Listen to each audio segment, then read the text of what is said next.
आज की क्लास में हम ये स्टैम्प बनाएंगे और देखते हैं कि इसको कैसे बनाना है हमने। तो इसमें जो मोस्टली यूज़ हो रहा है वो यूज़ हो रहा है सर्कल। तो सर्कल की शॉर्टकट है एल। एल प्रेस करेंगे, सर्कल ऑटोमेटिकली सिलेक्ट हो जाएगा। ये सर्कल सिलेक्ट हो गया है और आपने शिफ्ट के साथ एक सर्कल बना लेना है। और इसके बाद क्या करेंगे कि इस सर्कल, ये समझ लें कि अब ये बाहर वाला सर्कल बन गया है और इसी की कॉपी लेनी है। तो कॉपी लेने के लिए क्या होता है, जैसे मैं कंट्रोल सी, जब आप कंट्रोल सी प्रेस करते हैं किसी भी चीज़ को सिलेक्ट करके तो उसकी कॉपी हो जाती है। और जब आप कंट्रोल वी करेंगे तो उसकी कॉपी पेस्ट हो जाती है जिधर आप मर्ज़ी लगा दें। बट ये कॉपी तो मुझे चाहिए, बट इसके फुल इसके ऊपर चाहिए मुझे। उसके लिए मैं करूँगा कंट्रोल सी से कॉपी और कंट्रोल एफ़ से पेस्ट। एफ़ से, कंट्रोल एफ़ से क्या होगा, किसी कॉपी तो आगे वो बिल्कुल एग्जैक्ट उसके ऊपर आइए देखें। कंट्रोल जेड से वन स्टेप बैकवर्ड। अब मेरे पास दो सर्कल हैं। जो ऊपर सर्कल आ रहा है उसको मैं छोटा करूँगा, आल्ट और शिफ्ट की प्रेस करके। ये जितना छोटा आपने करना है उसको अंदाजे से छोटा कर लें। थोड़ा और कर लेते हैं यहाँ तक। अब जो बीच वाला सर्कल है इसको मैंने क्लिक किया है, यहाँ से ड्रॉपर लें और ये कलर लगा दें। इसी तरीके से सिलेक्शन टूल, ये जो पीछे वाला सर्कल है इसको सेलेक्ट करें, ये ड्रॉपर, और यहाँ से आपने ये लगा देना है। तो ये मेन ड्राइंग हमने भी कंप्लीट कर ली है अपनी। इसको अगर आपने और छोटा करना है तो और छोटा कर लें, आल्ट और शिफ्ट के साथ। अब इस ड्राइंग में ट्विस्ट ये है कि आपने ये कैसे बनाना है। तो ये क्योंकि फर्स्ट वाले सर्कल पर है तो पहले आप फर्स्ट सर्कल सेलेक्ट करें। आप जाएंगे इधर इफेक्ट पे, distort and transform and zigzag, यहाँ पर आपने क्लिक करना है। पहले प्रीव्यू ऑन करें यहाँ से, ताकि जो भी सेटिंग हम यहाँ से करेंगे उसका प्रीव्यू यहाँ पर नज़र आएगा। तो मुझे कॉर्नर नहीं चाहिए, मुझे स्मूथ चाहिए। ये देखें शार्प एजेस आ रहे हैं ना, इसको स्मूथ करना है। तो आप यहाँ पर स्मूथ पर क्लिक कर लें। उसके बाद ये दो चीज़ें रह जाती हैं, इन दोनों को चेक करते हैं इनसे क्या होता है। जैसे आप अगर इसको ज़्यादा करेंगे तो वो देखें, ये जो सर्कल का जो रेडियस नहीं होता वो ये कम ज़्यादा यहाँ से होता है, तो इतना बहुत है। उसके बाद यहाँ से जो जितने भी उभार आ रहे हैं ना इसके, ये जो सेगमेंट्स होते हैं ये कम ज़्यादा होते हैं। तो ये देखें कितना ज़्यादा हो गए हैं। तो ये जितने आपने रखने हैं अपनी मर्ज़ी, तभी 4 थे तो मैं 5 कर देता हूँ। और किधर और क्लिक करेंगे तो ये इस तरीके से अभी भी काफ़ी ज़्यादा आ रहे हैं, तो मैं इसको थोड़ा और भी कम कर सकते हैं। ये 9 है तो इसको 6 करें, यहाँ से नीचे क्लिक करें, अब बहुत कम हो गया। 8, तो अभी बेहतर लग रहा है कुछ। बाकी ओके, ये आप देख लेना, जितना आपने कम ज़्यादा रखना है कर लें, इसको ओके कर दें। तो अभी भी ये मुझे कम लग रहे हैं, ये ज़्यादा लग रहे हैं, बट ओके है। अब इसको सबको सेलेक्ट करके थोड़ा ऊपर लेकर जाता हूँ मैं। यहाँ पर अभी जो नेक्स्ट चीज़ आ रही है इसके ऊपर लिखा है SSL। तो ये टाइप टूल है, यहाँ पर क्लिक करें और बीच में यहाँ पर क्लिक करके लिख दें शिफ्ट के साथ SSL। जब आप शिफ्ट प्रेस करके कुछ भी लिखेंगे तो बड़ा लिखा जाएगा। इसको यहाँ से या आप किधर से कोई स्क्वायर पकड़ के शिफ्ट के साथ इसको बड़ा कर लें, ये बड़ा हो गया है। और यहाँ से पकड़ के इसको सेंटर में करें और सेलेक्ट रखते हुए अपने ड्रॉपर टूल के साथ ये कलर लगा देना जो इसका है यहाँ पर कलर। तो ये तो कोई और लग गया है, ये भी कलर लग गया है। और यहाँ से आपने फ़ॉन्ट चेंज करना है जो कि इससे रिजेंबल हो। तो मैं यहाँ पर नीचे ड्रॉप डाउन पे जाता हूँ और चेक करते हैं कौन सा फ़ॉन्ट लगेगा। ये थोड़ा सा बोल्ड है,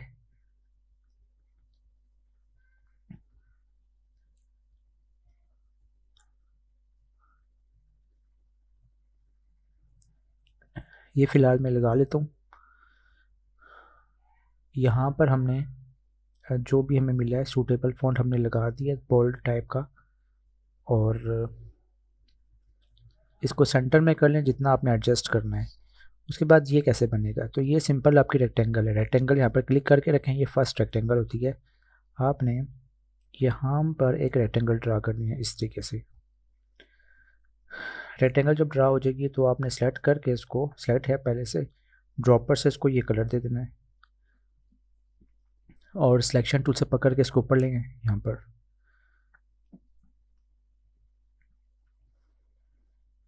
अब ये इसका ये कैसे बनाना है, तो ये बनाने के लिए आपने पहले तो थोड़ा जूम इन करेंगे इसको ड्राइंग को।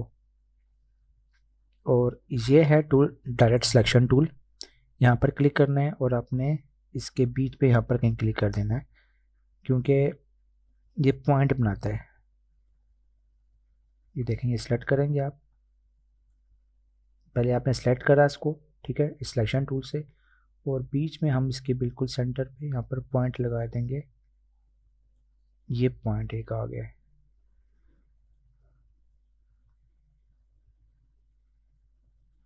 ये बल्कि ऐसा करते हैं कि इसका मैं कंट्रोल Z कर लेता हूँ। सेलेक्ट करें पहले इसको, और पेन टूल से, ठीक है, पेन टूल से आपने पॉइंट लगाना है, इससे नहीं लगाना। पेन टूल से देखें पॉइंट लगाया, पहले सेलेक्ट किया हुआ था आपने, और इससे पॉइंट नहीं लगेगा, ठीक है, इससे सिलेक्शन होगी इस पॉइंट की, जो पॉइंट अभी हमने लगाया है। अब आपने इस डायरेक्ट सिलेक्शन टूल से सिर्फ इस पॉइंट को सेलेक्ट करना है और पकड़ के ऊपर ले जाना है। ये स्टेप मैं थोड़ा रिपीट कर देता हूँ आपको, क्योंकि ये देखिए मैं इसको डिलीट कर रहा हूँ। यहाँ से रेक्टेंगल लेंगे, और ये रेक्टेंगल आपने ड्रा कर ली अपनी मर्ज़ी के मुताबिक जितनी भी रखनी है, इसको कम ज़्यादा आप कर सकते हैं। सिलेक्शन टूल लें यहाँ से, और इसको थोड़ा सा आगे कर लेते हैं यहाँ पर से भी। अब ये है कि जब आप देखें ये डायरेक्ट सिलेक्शन टूल लेते हैं तो इसके ये दो कॉर्नर्स आ रहे हैं, इन्हीं पर आप कोई भी सेटिंग कर सकते हैं, बट मुझे बीच में से एक चाहिए इसको पकड़ के मैं ऊपर ले जाऊँ, तो ये इसके लिए पेन टूल यूज़ होगा। तो आप पेन लें यहाँ से, और ये बीच में बिल्कुल के सेंटर पे लाकर एक पॉइंट लगाएं। ये एक पॉइंट आ गया। अब आपने अगेन यहाँ पर जाना है, और इधर से सिर्फ और सिर्फ ये मिड वाला पॉइंट आपने सेलेक्ट करना है, उसको पकड़ के ऊपर लें जितना रखना है। तो ये अब आपका वो बन गया। उसके बाद इसके जो कॉर्नर्स थे वो थोड़े राउंड भी थे, तो राउंड करने के लिए आप वापस सिलेक्शन टूल पर आएँ, और कंट्रोल जब प्रेस करेंगे कीबोर्ड से, पहले कहीं बाहर क्लिक करें, दोबारा इस पर आएँ और कंट्रोल प्रेस करेंगे तो यहाँ पर ये देखें सर्कल्स आ गया है। थोड़ा जूम इन करें कंट्रोल प्लस करके, और स्पेस बार से हाथ बन जाएगा, थोड़ा इसको ऊपर करें यहाँ पर। अब आप कंट्रोल प्रेस करेंगे तो ये सर्कल आ रहा है, तो यहाँ पर से इसको थोड़ा सा, ये देखें जितना आपने इसको राउंड करना है कर लें। कंट्रोल माइनस से जूम आउट होगा। अब ड्राइंग का रूल ये होता है, जो ड्राइंग आप पहले बनाते हैं वो पहले ही रह जाती है, बाद की ड्राइंग उसके ऊपर आती है। ये सबसे बाद में बनाई है आपने, इसलिए ये ड्राइंग के ऊपर आ रही है। इसको बैक फेंकने के लिए राइट क्लिक करें, अरेंज और सेंड टू बैक। इन दोनों में डिफरेंस है। सेंड टू बैक का मतलब है वो फुल बैक फेंक देगा। मतलब हमारे पास ड्राइंग में कितनी चीज़ें हैं, एक ये टेक्स्ट है, पीछे ये एक और डिस्क है, और तीसरी डिस्क है, इसके सबसे ऊपर ये बन रहा है। तो पहले तो मैं ये इसको ख़राब नहीं करूँगा, इसको डिलीट कर देते हैं, ये नहीं चाहिए हमें। इसकी मैं एक कॉपी लेता हूँ यहाँ पर आल्ट के साथ, इसको साइड पे ले जाते हैं, तो कंट्रोल प्लस करते हैं, ये देखें कंट्रोल प्लस जूम इन करने के लिए। अब अगर मैं यहाँ पर इसको लगाऊँ इस जगह पर, थोड़ा इसको बड़ा कर लेते हैं, तो इसको सिलेक्ट करके जब हम करेंगे अरेंज और सेंड बैकवर्ड या send to back. Send to back का मतलब ये है कि ये फुल इसको एक ही बार पीछे फेंक देगा। ये देखें अरेंज सेंड टू बैक, तो ये फुल पीछे आ गई। हमारे पास ड्राइंग में कितनी चीज़ें हैं, एक ये ब्लू वाली है, एक ये लाइट ब्लू, और एक ये टेक्स्ट है। इन तीनों के पीछे इसने फेंक दिया इसको। कंट्रोल Z करता हूँ वापस वन स्टेप बैकवर्ड। अगर मैं राइट क्लिक करके इस पर अरेंज और सेंड बैकवर्ड करूँगा तो ये वन बाय वन जाती है फिर। अच्छा वो स्लेट कुछ और हुआ था, ये सर्कल हुआ था, इसको करना था। राइट क्लिक करें, अरेंज सेंड बैकवर्ड, तो देखें अभी वो किसके बैकवर्ड गई है, SSL के। एक बार और करेंगे अरेंज सेंड बैकवर्ड, अब वो इस लाइट ब्लू के पीछे चली गई है। अब एक बार और इसी पर सेलेक्ट करके करेंगे तो अरेंज सेंड बैकवर्ड, अब ये सबसे लास्ट में गई। तो ये डिपेंड आप पर करता है आपने कितना पीछे लगाना है इसको। एक ही बार फुल बैक फेंकना है तो इसको आपने राइट क्लिक करके सेंड टू बैक या वन बाय वन करना, मे बी के सम कोई डिज़ाइन पे आपको इसके ऊपर रखना है तो उसके अकॉर्डिंग करेंगे। सेम यही चीज़ काम आती है ब्रिंग टू फ्रंट और ब्रिंग फॉरवर्ड के। कंट्रोल 0 से क्या होगा, फुल स्क्रीन सामने आ जाएगी। इसको मैं डिलीट कर रहा हूँ और इस पूरे को सेलेक्ट करके मैं इसको इधर लेकर आ रहा हूँ, और इसकी जो शॉर्टकट है वो कंट्रोल शिफ्ट और ये ब्रैकेट है लेफ़्ट साइड वाली स्क्वायर ब्रैकेट, तो ये भी जब आप प्रेस तीनों चीज़ें कीज़ इकट्ठी करेंगे तो ये फिर बैक चली जाएगी, ये शॉर्टकट है इसकी। तो ये एक वो स्टैम्प थी वो बन गई है, इसको आगे से खुद एडजस्ट कर लें, जितना बड़ा छोटा दिखाना है इसको